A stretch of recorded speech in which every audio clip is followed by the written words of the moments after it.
తెలంగాణ వచ్చినందుకు సంతోషపడాలన్నా దుఃఖించాలన్నా అర్థమైతే లేదు. ఎందుకంటే ఏమొచ్చింది తెలంగాణ, మళ్ళీ ఎల్లో కాంగ్రెస్ వచ్చింది. చంద్రబాబు నాయుడుకి అత్యంత సన్నిహితుడు విధేయుడైన ముఖ్యమంత్రి వచ్చిండు.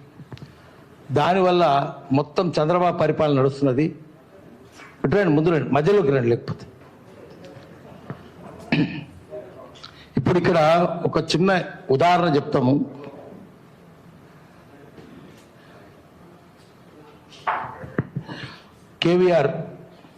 కేవీఆర్ గురించి ఆయనకు సంఘీభావంగా ఈ సభ పెడుతున్నాము.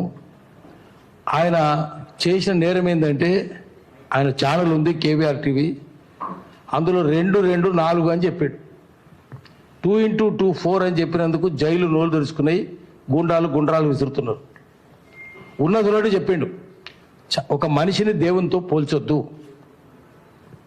ఆఖరికి ఇస్లాంలో మహమ్మద్ ప్రవక్తను కూడా దేవునితో పోల్చొద్దు. ప్రవక్త కదా ఆయన, దేవుడు కాదు, దేవుని దూత. తప్పవుతుంది.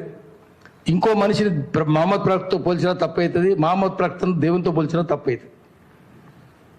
అది ఎట్లా చేస్తారు మీరు? డైటీగా దేవునిగా మార్చడానికి వీల్లేదు, విగ్రహారాధన చేయడానికి వీల్లేదు. చంద్రబాబు నాయుడు మానవ మాత్రుడు అనేక తప్పులు చేసినాడు. ఏ మానవుడైనా చేస్తాడు, పాశమేయుడు కూడా చేస్తాడు. ఆయన దేవునితో ఎట్లా పోలుస్తానో అడిగిండు.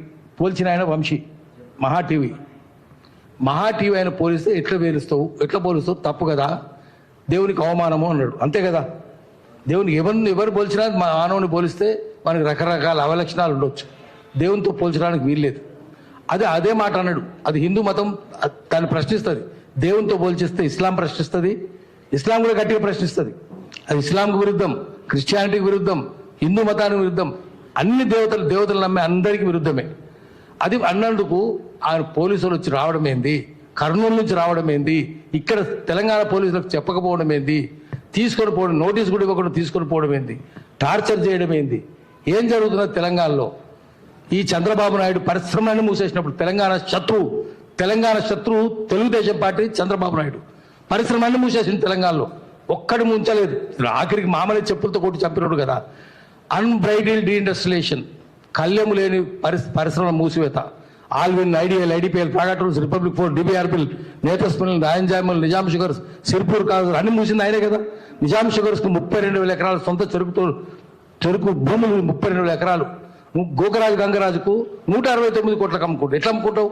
₹1,00,000 ఎకరం వేసినా కూడా 3,200 కోట్లు కావాలి.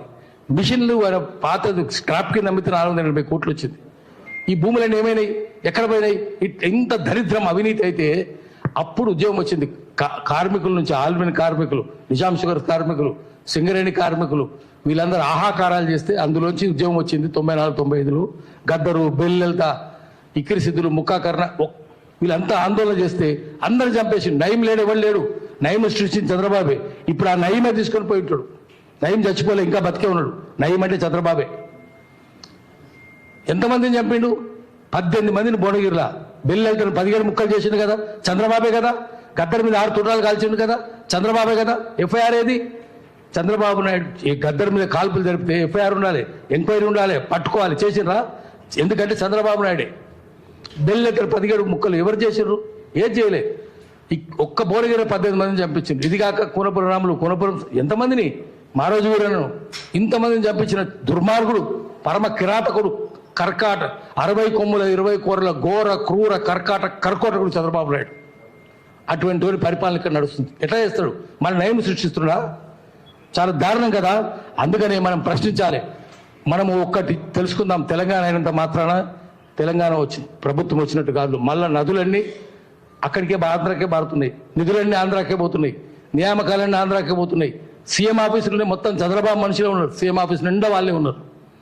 కాంగ్రెస్ పార్టీ మళ్ళీ ఇది ఎల్లో పార్టీ అయింది. ఎల్లో మీడియా కూడా అయింది. మహా TV yellow media. Yellow Congress, yellow media కలిసే దురాగతాలు చేస్తున్నారు. అప్పుడు జరిగింది అదే, ఇప్పుడు జరిగింది అదే. తెలంగాణ పౌర సమాజం లేచి కూర్చోవాలి, బెత్తం పట్టాలి, లేకపోతే మళ్ళీ గుత్పల సంఘం పెట్టాలి. ఎందుకంటే మనం ఒకటి గుర్తు చేసుకుందాం, నిజాం అనేక దురాగతాలు చేసిండు. ఏం చేసిండో తెలిసాం. బైరాన్పల్లి ఏం చేసిండు, కుటిగల్లు ఏం చేసిండు, 3 ఆడోళ్ళని తీసుకొచ్చి బట్టలు పిచ్చి బతుకమ్మలు కూడా ఆడిచ్చాడు కదా. చంపేసిన 180 మంది చంపేసిండు కదా ఒక్క బైరాన్పల్లిలో రజాకారులు. ఏమైంది? శిక్షలు పడ్డాయా? ఇదే కాంగ్రెస్ పార్టీ, అప్పుడున్న కాంగ్రెస్, నెహ్రూ, సర్దార్ పటేల్ కలిసే స్టాండ్ స్టిల్ అగ్రిమెంట్ బ్రిటిష్ వాళ్ళతోటి ఏ రాజును మేము ముట్టుకోము అన్ని రాజభరణాలు ఇచ్చారు. నిజాంకు 1971 వరకు రాజభరణాలు. అప్పట్లో 50 లక్షలు 6 నెలలకు, అంటే ఇప్పుడు 500 కోట్లు దాని విలువ. రాజభరణాలు ఇచ్చి రాలేదా కాంగ్రెస్? నిజాంకి ఇచ్చారు కదా. నిజామును 1950లో నిజాంను రాజ్భవన్లో పెట్టారు, రాజ్ ప్రముఖ్ చేశారు. 1956 అక్టోబర్ 31 వరకు ఆ నిజామే రాజ్భవన్లో గవర్నర్గా ఉన్నాడు, రాజ్ ప్రముఖ్ ఉన్నాడు. మళ్ళీ ఇప్పుడు కూడా జరుగుతుంది అదే చంద్రబాబును తీసుకొచ్చేసి తెలంగాణలో రాజ్ ప్రముఖ్ చేసింది, నిజాము చేసినట్టే. కాబట్టి మనం గట్టిగా కళ్ళు తెరవాలి, ఉరమాలే, పళ్ళు కొరకాలి, కళ్ళు ఎర్రబడాలి, బెత్తం తీసుకోవాలి. ఎవరు అనుకోవడం ఎట్లా చేస్తారు? ఇది సిగ్గు శరం ఉందా? డీజీపీ సమాధానం చెప్పాలి, మన డీజీపీ చెప్పాలి, హోమ్ మినిస్టర్ ఎవరో సీఎంఏ కావచ్చు ఆయన చెప్పాలి. ఈరోజు ముఖ్యమంత్రి పోలీసు వ్యవస్థ బోర్డులో ముద్దాలాగా నిల్చున్నది. ఇది పౌర సమాజం ఊరుకోదు, మీరు మౌనంగా ఉండడానికి వీల్లేదు. ఇది ఎమర్జెన్సీ కాదు, ఎమర్జెన్సీ పెట్టింది కూడా కాంగ్రెస్ పార్టీయే, ఎన్ని దురాగతాలు చేసింది ఎమర్జెన్సీలో. అందుకని మళ్ళీ ఇప్పుడు ఇటువంటి ఎమర్జెన్సీని మేము ఒప్పుకోము, దీన్ని గట్టిగా అడుగుతాము. 4 అంటే జైలు నోళ్ళు తెరుస్తాయా? గుండ్రాలు విసురుతారా? ఎట్లా చేస్తారు ఇదంతా? అందుకని ఇది క్షమించేది లేదు.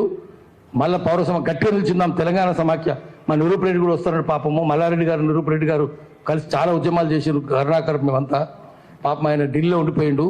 అందుకని ఆ పోలీసు లెవెల్లో బయట పెట్టండి. ఎఫ్ఐఆర్ ఎట్లా రిలీజ్ చేయలేదు? ఎఫ్ఐఆర్ ఏంటి, ఎందుకు లేదు? అందుకనే చంద్రబాబు అంటే ఏముండదు, చట్టం ఉండదు. భారత రాజ్యాంగం ఆయనకు బాత్రూమ్ పేపర్, చంద్రబాబుకు టిష్యూ పేపర్ ఆయనకు. అందుకనే మనం గట్టిగా చెప్దాము. మీ ముఖ్యమంత్రి ఇప్పుడు బోన్లో, ఆ ముఖ్యమంత్రి కాదు. అందుకని నిలదీయాలి, అందరూ నిలదీసి మళ్ళీ లేచి నిల్చోవాలి.